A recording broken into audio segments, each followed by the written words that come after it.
New tonight, Immigration and Customs Enforcement announces it's detained more than 200 migrants who entered the country illegally last week in our area. So ICE teams are stepping up their game, tracking down criminals all across the Northeast. Recently arresting over 200 people living illegally in and around New York City in shock raids of homes and apartments. But while this is going on, efforts are underway to stop the Trump administration from deporting anyone, even though some of the people getting arrested have horrible track records and put everyone around them in danger.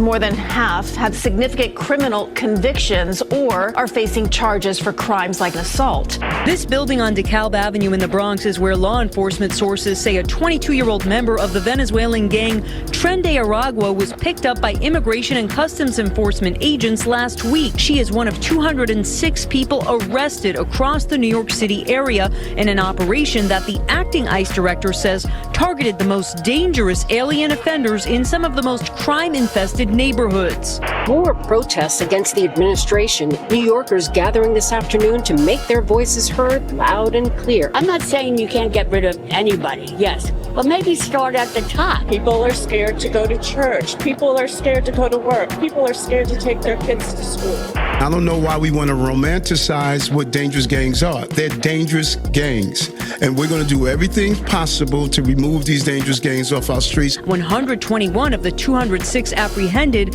had significant criminal convictions.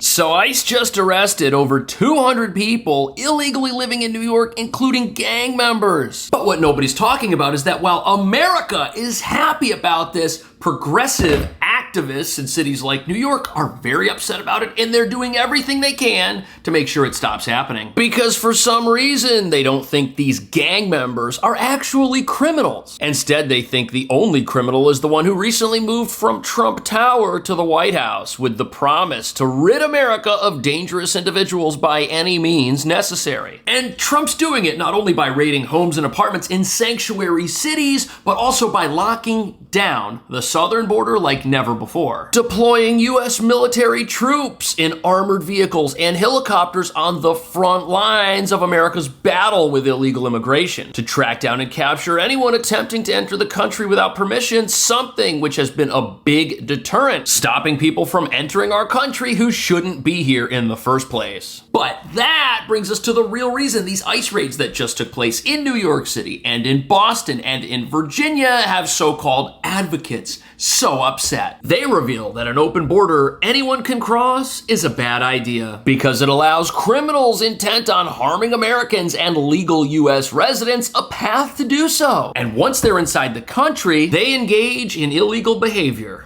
like this. Police say Abrego Garcia was driving from Houston to Maryland with 8 other people in the car, but there was no luggage in the car, and that led police to suspect this was a human trafficking incident. The year before, Abrego Garcia's wife, Jennifer, had filed for a temporary protective order against him. So that guy right there, he is the poster child for this entire war on illegal immigration. The Trump administration says he's a gang member. He was sent to El Salvador's mega prison, but politicians and, again, activists in this country are desperate to get him back in America for some reason. And apparently his wife confirmed he's one of the people in this clip right here being moved into that state-of-the-art prison facility designed for gang members. And even though this guy was in the US illegally and is covered in MS-13 tattoos and was arrested with other confirmed members of MS-13, there are people out there who prefer to refer to him as a Maryland father instead of a criminal gang member. And as you're about to see, this is not an isolated incident because there are some people in America who think that every single gang member here who ICE takes down is innocent. Omar Abrego Garcia, who arrived illegally from El Salvador in 2011 and was arrested in 2019. Then have a trial. Dual process is the way you get that done. If he's guilty, I don't even know if any of the 300 are guilty. I mean, I assume some of them might be.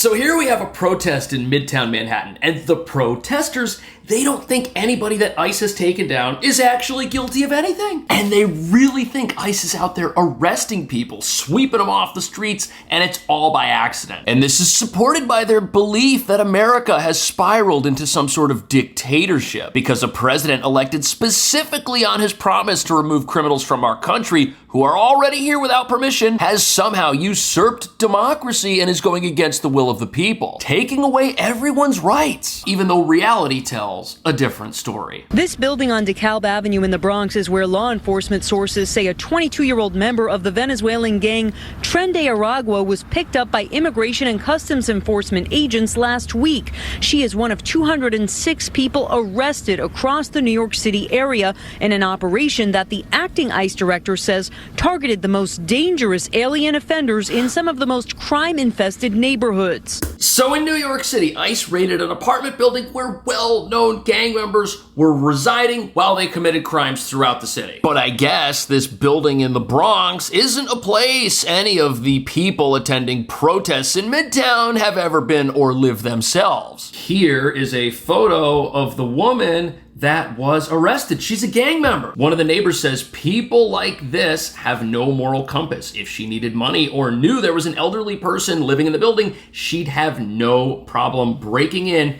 and stealing from that person. These are people who put everyone around them in danger. They need to be in jail. On top of that, these criminals, they're traffickers and human exploiters. They're in charge of the crime waves taking over areas of town protesters can't even find on a map, like Roosevelt Avenue in Queens, where outdoor theft markets line the streets full of stolen goods, being sold by people who might not necessarily want to spend 12 hours a day kneeling on the sidewalk. Yet New York City's protester class has bought the lie that these individuals haven't done anything wrong, even if they've started all of this out by coming into the country illegally and then doing more illegal things once they're here. I don't know why we want to romanticize what dangerous gangs are. They're dangerous gangs. And we're going to do everything possible to collaborate with federal officials to remove these dangerous gangs off our streets. ICE says with federal partners like the FBI and the U.S. Marshals, 121 of the 206 apprehended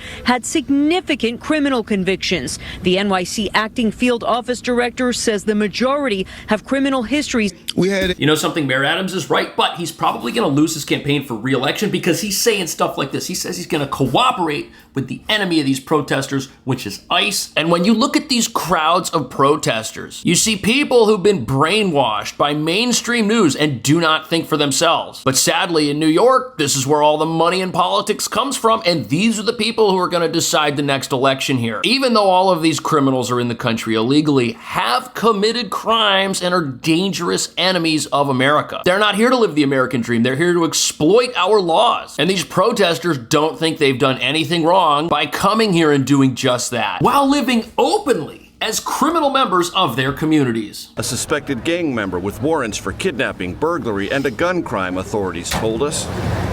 Around 5:30 a.m., heavily armed agents raid this apartment building and find the suspect and 3 other male associates, all handcuffed and without incident. Also there in the residence, 3 children.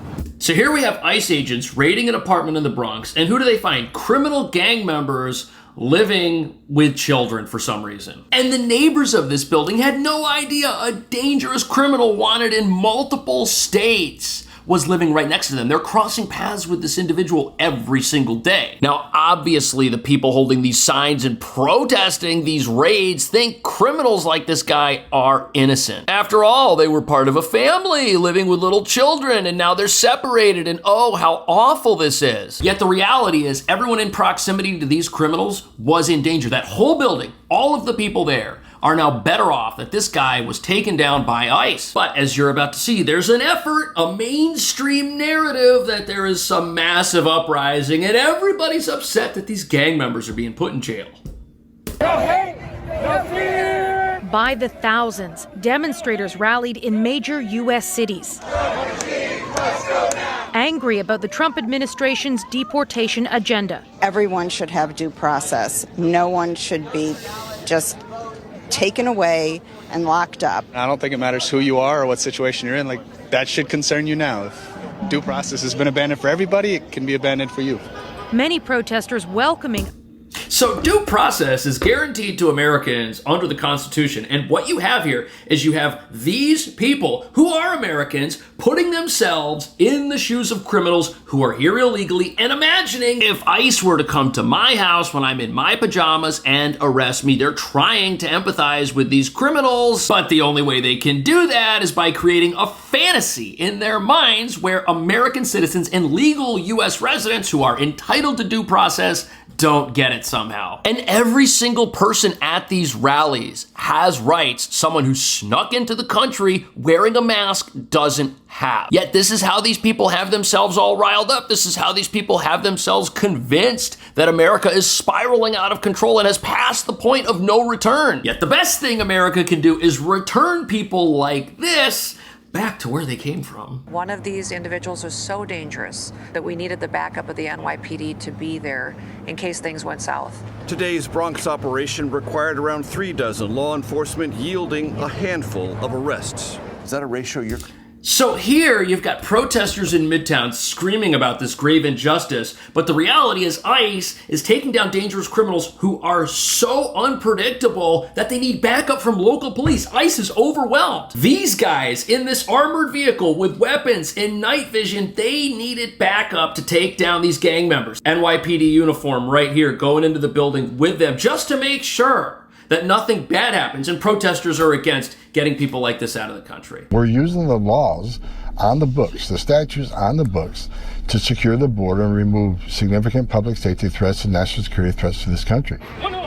More than 200 people have already been deported under the Alien Enemies Act, sent to a notorious prison in El Salvador, including Kilmar Abrego Garcia, a Maryland father who is in the U.S. illegally but was wrongly deported. So here we are, back to the guy the mainstream news just will not tell the truth about. And the proof that this guy was a member of a dangerous criminal organization is all over the place. Now, when this guy was first arrested, he was found with rolls of cash and a whole bunch of other stuff that he shouldn't have had. And look at this, he was not alone. He was arrested with 2 other members of MS-13. Apparently, he was wearing merchandise which displayed gang slogans and paraphernalia connecting him to MS-13, and 2 judges found that he was a member of this gang, a finding that has not been disputed by anybody. And this report, which is on the Department of Homeland Security's website, goes on to discuss how the wife of this individual, this Maryland father, was so afraid of him, she had a protective order taken out against him. But you're not gonna believe what she's now saying about this whole ordeal. Look at this, unbelievable. She was pressed about those allegations, and here's her response. I know this is a sensitive question, but I have to ask it. You did take out a temporary order of protection against your husband in 2021. Were you in fear of your husband?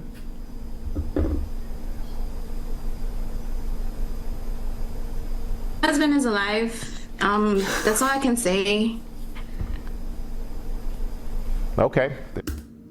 That's the answer? You know what we're probably looking at here is somebody who's been coached, somebody who's been prepared in advance for how to respond to that type of allegation. She's just staring off into space, and that pause was so long. You don't just take out a restraining order on somebody and go to a police station and have all these allegations of how they were a dangerous person to be around and how you're in fear for your safety. That's not an accidental thing at all. But the thing is, this woman is now part of the open borders movement in America, and somebody's convinced her to play along. However, the reason the open borders movement thinks this is a winning issue for them is because they can point to the fact that the individual in these pictures right here who was sent to the El Salvador prison was never charged with a crime. That must mean he's innocent, right? Well, here we have the story of his arrest back in 2022 when he was pulled over with 8 other people and suspected of human trafficking. It says right here there were 8 other people in the vehicle with this man, and they didn't have any luggage, yet they were driving across state lines. It also says that all of these people gave this gang member's home address as their address, which is weird. And this article goes on to say that the state troopers who pulled him over in this van in this suspicious situation contacted federal law enforcement